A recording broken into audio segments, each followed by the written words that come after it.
Hey, what's going on, guys? Christopher Marc here, and welcome to the Christopher Marc Show. And I have an amazing. She would describe herself as a phoenix. Yes, I am the phoenix. So, hey, Sarah, can you tell everybody your full name and what do you do exactly? My name is Sarah Williams, and I am the CEO of Innovative Visions Jewelry. I wire wrap crystals, self-taught. I am a Reiki healer, and basically my whole business is based on holistic healing. So, what inspired you to get started in the holistic area and department of doing everything? Well, what initially inspired me was my mother, because she was a shaman, and so she inspired me in the beginning. She worked with crystals. She did hypnotherapy. She was an amazing, beautiful creature. And then after that, my spiritual awakening is what triggered everything. And that's when I had the vision of, I'm going to teach myself how to wire wrap crystals and work with crystals. And I learned all about their properties and, how they can help us heal and learn to self-heal and stuff like that. So, how long did it take you? Like, as far as like learning how to do it and learning, because I'm sure it was a pretty much like a trial period where you were kind of like messing up your hands and stuff like that. Well, I never actually messed up my hands, but okay. I messed up lots and lots of pieces. Yes. Okay. Yes, absolutely. I started doing it in 2018. That's when I officially started. And even back in 2018, I didn't really know how I was going to do it. I just literally saw this vision in my head that I'm going to work with crystals, and I'm going to make jewelry, and I'm going to send all of my pieces to all the people that need it. And I started out with just like weird, like trying to put together like just simple things at first, and then eventually I started learning more and more, and so it's taken me since 2018. Wow. And now I make pieces like this. It's beautiful. I love that piece. I really do. I like to make pieces that are meaningful, and they all have a backstory for the most part. So what was your hardest piece to make? I don't know. I mean, none of them are really hard, because what happens is when I'm creating, I get a vision in my head of how it's supposed to look. And then I just sort of get down. That was the cat. No, yeah, that was my cat. Yes, I have 4. I would say probably my first dragon was the hardest. Because that was when I first started developing the ability to actually see the creations in my head. Right. So you're not like drawing this out. This is more like kind of like a more of a freestyle improv. Like, wow, that's amazing.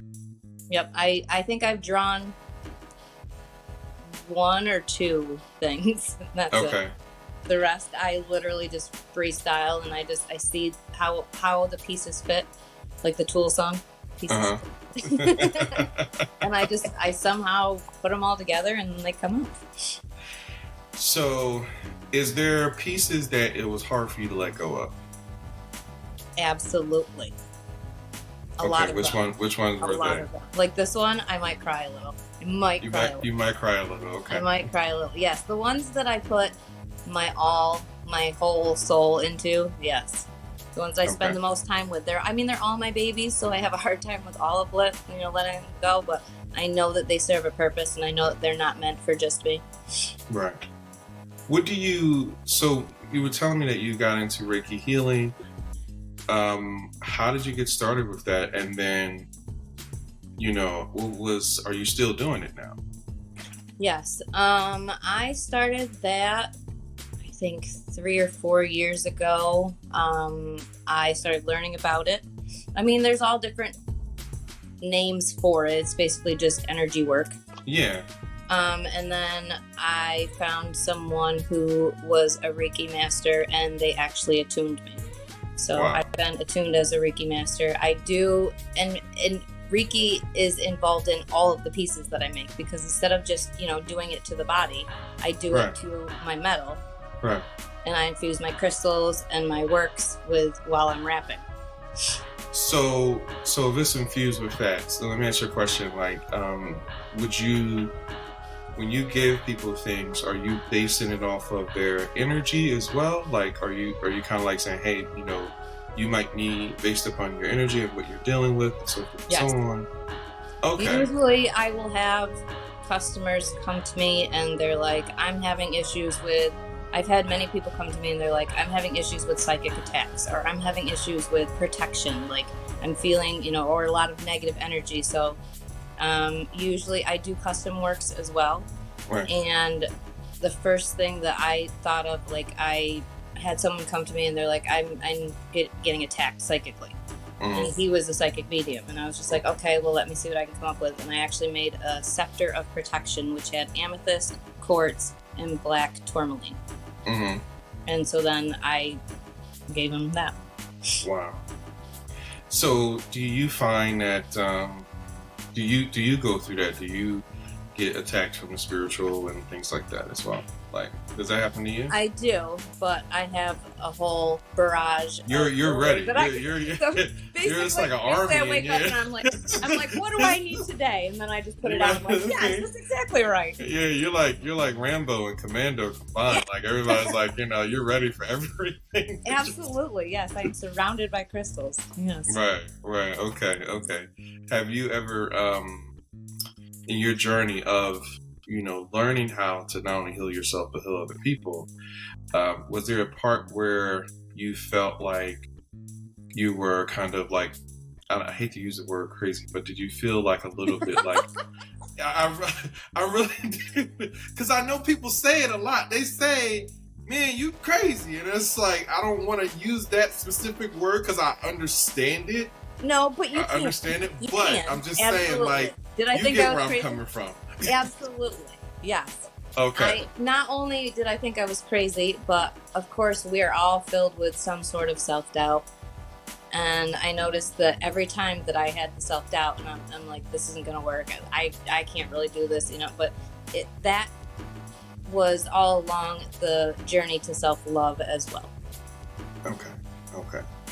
And then did it ever change your view on anything?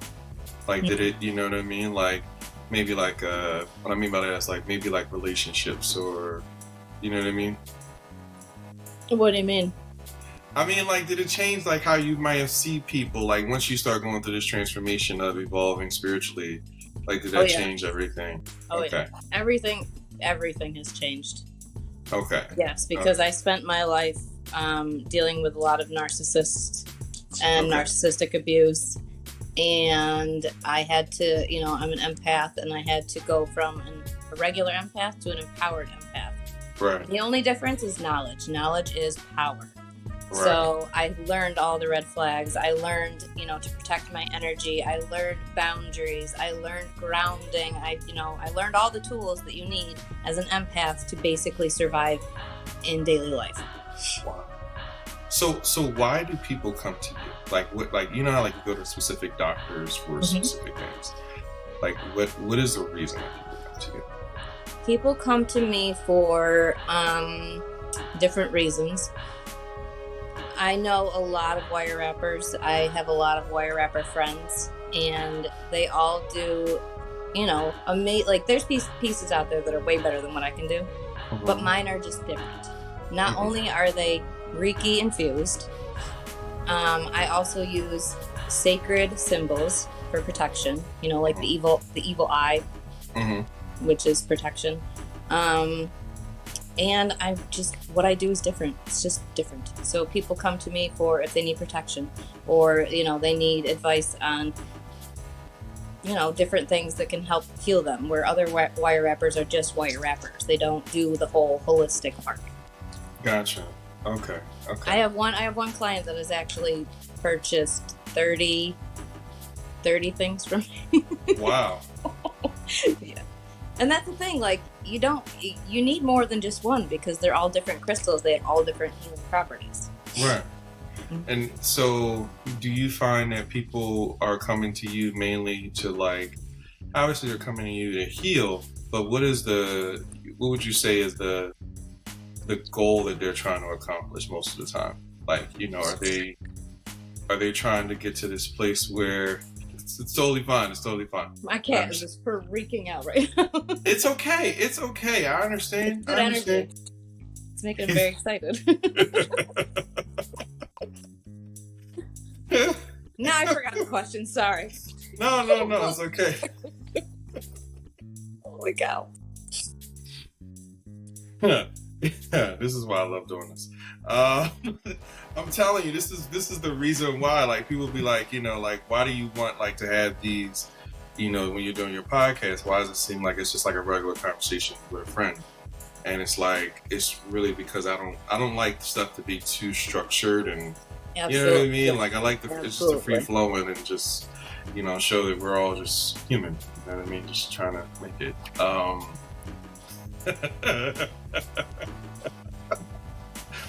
Okay. Back So to the question at hand. what? This is fun. We should do this more often. What is it that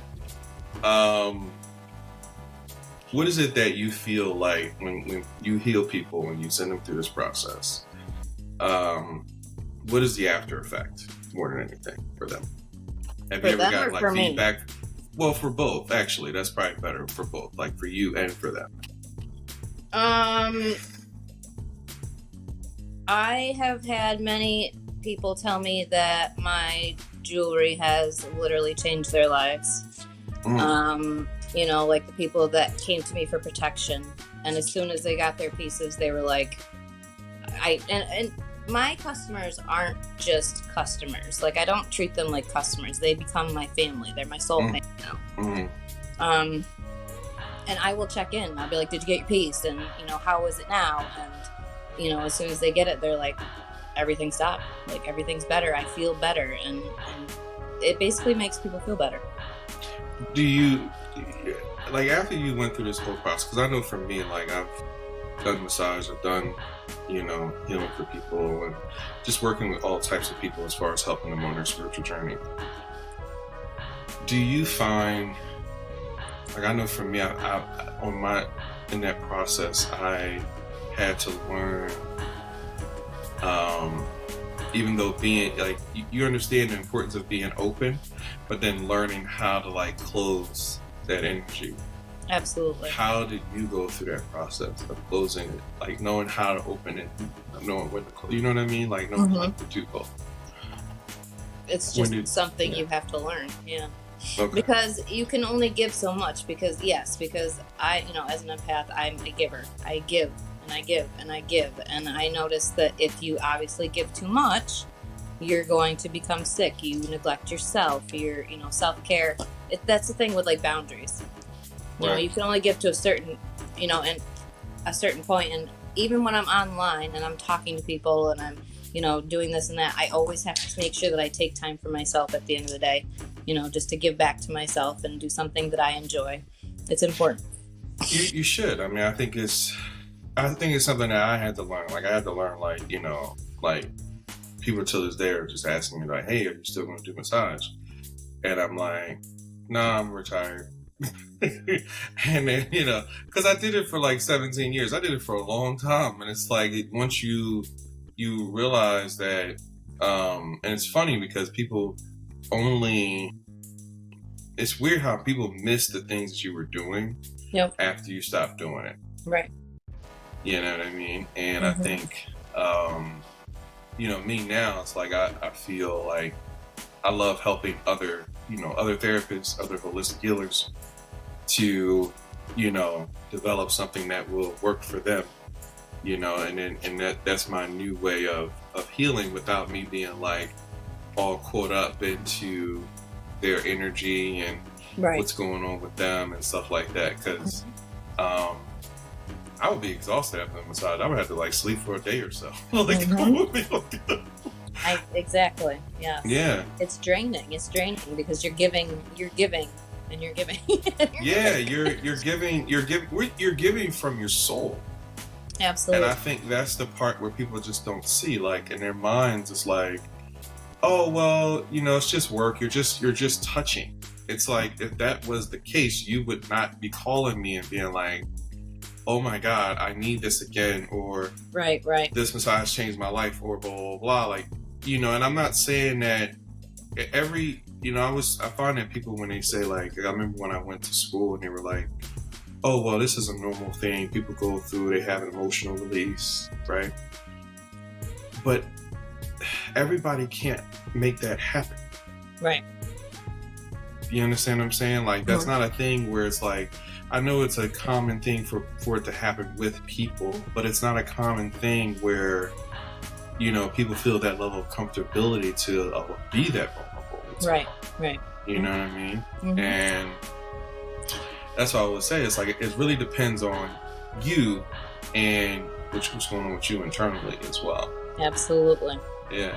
So when you heal people, because I was working at a hospital one time, and I walked into a room. The guy was doing a Reiki session, and that thing was intense, man. I had to leave. And they were like, "Why are you leaving?" And I was like, "I'll just wait till you're done, because I'm feeling her pain." Yep. Like, I'm literally feeling her pain, and she was paralyzed on one side. So I could feel, like, I was like, yo! I was like, nah, I gotta get out of here, bro. I'll wait, I'll finish making the bed later. I'll wait till y'all finish all of this. I'll be over there. I can't deal with this. It was so intense, because it's like, I mean, I've even, like, one time I've done like giving someone a hug, right? And the person, they're kind of like, they're basically like paralyzed on one side, but they could walk on the other, and they were like, but they were functional. But you could feel, when I hugged her and I took in her energy. Yep. I literally can feel the part of her brain that was not on to actually send, like, signals to that. I was like, yo, this is insane. And people think... And that's where you feel like when you're crazy. Yes. That's when you feel like you're crazy. Like, shout outs to all my holistic healers out there. That's when you feel like you're crazy, because you're no longer operating in the physical or tangible. Nope. And just to let you know, it's like, whenever you find that in life you're hitting this hurdle, that's where spiritual healers come in. Absolutely. We explain the unexplained. Absolutely. As best we can. Yeah, as best we can. You know what I mean? It's like, how come I feel weird when I cross the street? Man, I'm going to look this one up. Down. It's going to take a minute. Oh man, this is going to take a minute. I'm going to look this one up. This is different. I call some people, hey man, you ever struggle crossing the street?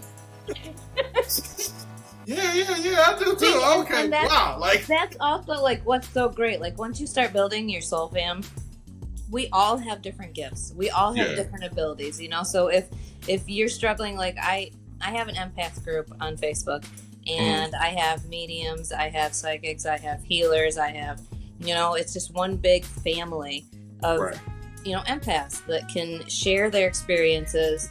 They can ask questions. My co-admin is a paranormal investigator, so he deals with the spirit world, and it's awesome. It's awesome. So if you ever have a question with one thing, you can call somebody else and be like, hey, can you help me with this, because I've never dealt with this before. Yeah, it's a weird, and I think that's the part of it. It's like, most people don't understand. They're like, okay, well, how come certain people gain access to it and certain people don't? And it's really the transition. It's that transition. It's entering into your next dimension, and it's like, you got to realize once you kind of evolve yourself. It's like, if you understand how to do that, and you go through this process of life, because sometimes it's going to take some pain, some heartache. That's what it takes. It takes that moment where you're like, I think I'm losing my mind. And when that happened, that moment, you have to realize that like you have two choices. You can stay in the tangible, right, and overindulge, right? Or you can transition to your higher purpose. Absolutely. And most people, they're afraid of that because you're kind of operating in this world where there is no gravity, there is no time, there is no, everything is like, wow, so these are all concepts of structure, not actually tangible things. And once you get to that point, now you're like, okay, I got to decide whether I want to live this way or this way. And I had a friend of mine, she lived in Australia, and she was the same way. She was connected to a lot of things and in tune, but she fell in love with someone, and who was more operating in the tangible. Mm-hmm. And so she had to choose. And it was a struggle for her because to choose, she was like, I couldn't. She was like, okay, me and you can't be friends anymore. I was like, I understand. I'm like, I'm cool either way. Like, I understand that being around me, makes you connected. Right. And it's like, I'm not, my goal is really not necessarily to feel good or bad. It's more about, as long as you're at a place where you find your peace, I'm okay with that. Absolutely. Yep. Everybody's journey is different, and it's up to them to choose. Yeah. Absolutely. So what would you recommend to people who are beginning this journey? What advice would you give? I would say learn.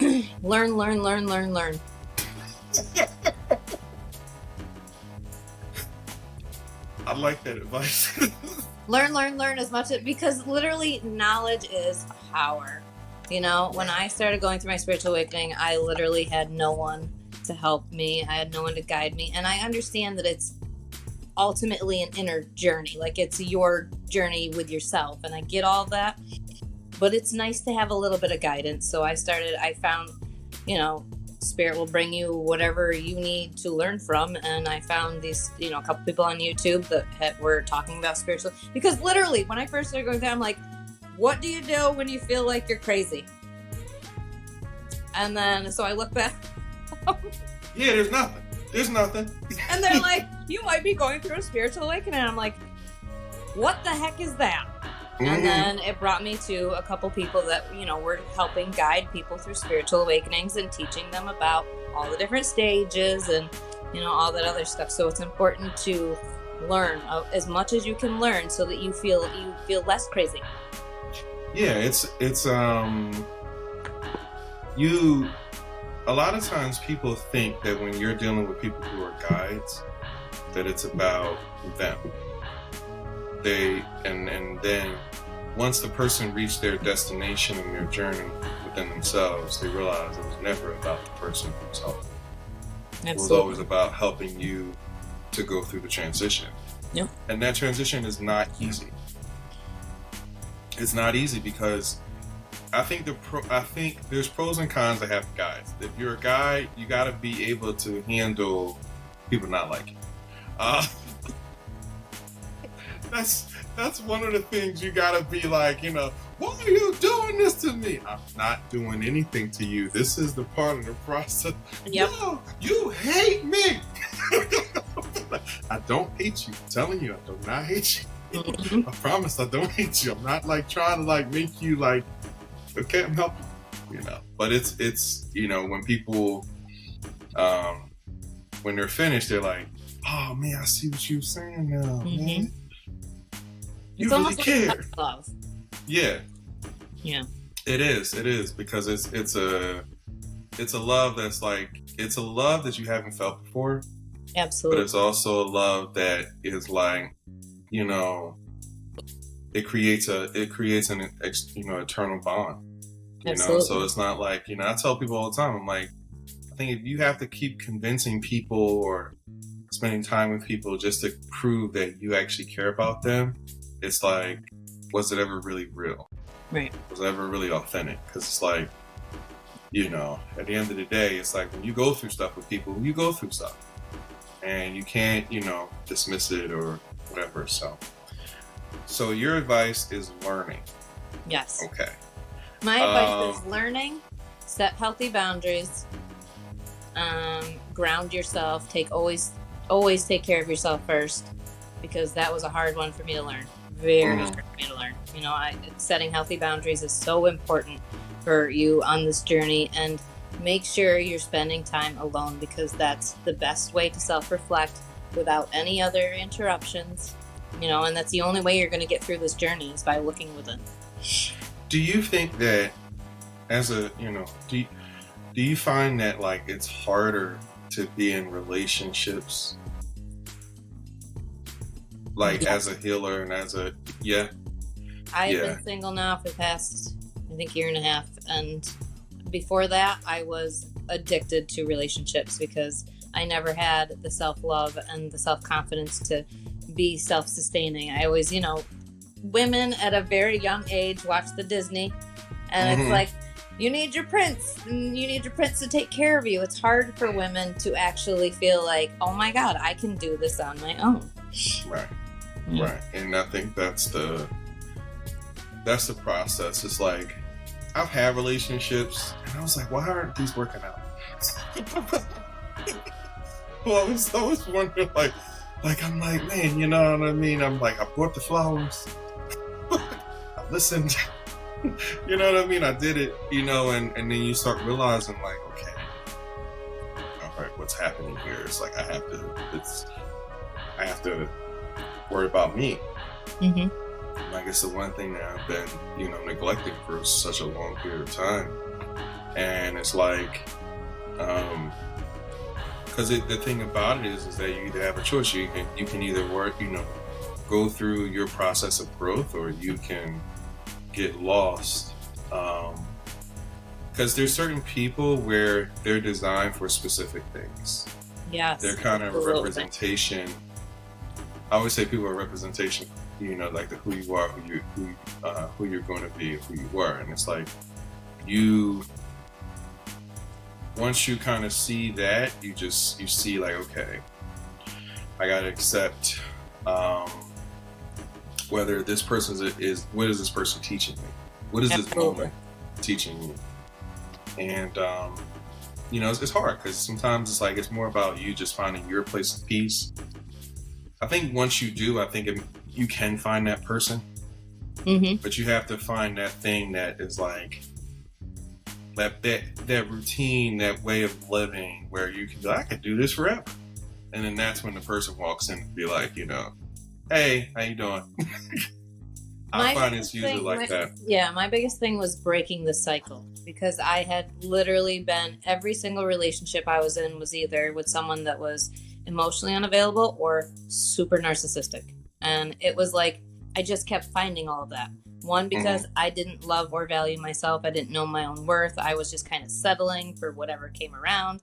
And of course you have the empath and narcissist, and it's a normal light and dark kind of connection, and they're always looking for you. So if you don't learn to love yourself, you're going to keep, sending out that neediness, and you're going to settle for whatever. Now I know my worth, and that's why I'm staying single, and I'm happy. I had to learn to love myself.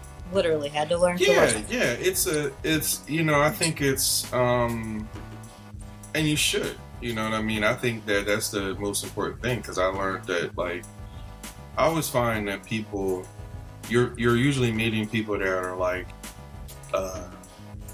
either you're their lesson in a sense, or it's vice versa. Absolutely. I think, and then eventually you reach a point in your life where you become the teacher, and so I was saying to somebody the other day, I'm like, in order to be a great teacher, you have to continue to be a great student.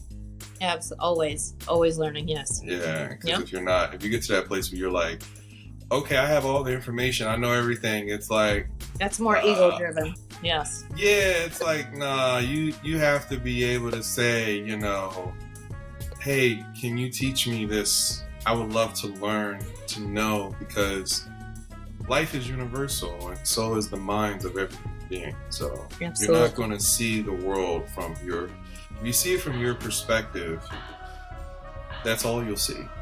Absolutely. Yep. So you know what I mean, and you're blinded by everything else. Okay.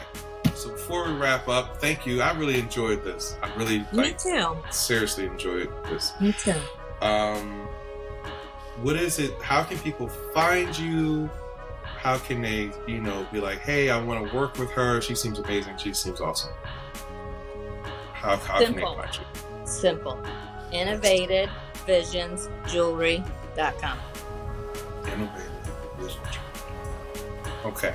All right, cool. So what I'm going to do, I'm going to have you send me a picture and a bio.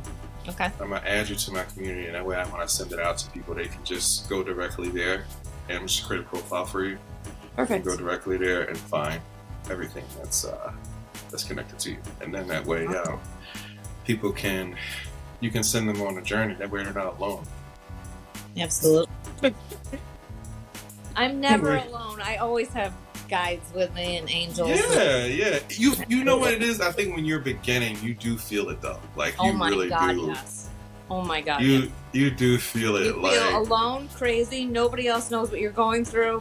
That's the dark night of the soul is like, it's believe it or not, it's one of my favorite things to help people with because I was there and it's scary and it's like your whole world has just gone upside down and everything is a lie and it's just like, oh my God. Yeah, I felt like Angela Bassett. And when I first started my journey, I was like, man, I really am saying Nam Yoho Renge Kyo. I'm like, I don't understand this. Like, I was like, I really am beginning my journey like Angela Bassett. I'm like, what does love got to do with it? Like, it's insane. It's not. Yes, it's crazy. But Sarah, I appreciate you, and I will share everything with you. Okay. And then that way you can have it. And I hope you guys enjoyed the segment. And like I said, if you want to follow Sarah, you can check her out. I'm going to leave a link for you guys to check out her profile. And we'll go from there. We'll talk to you guys soon. Peace. Thank you.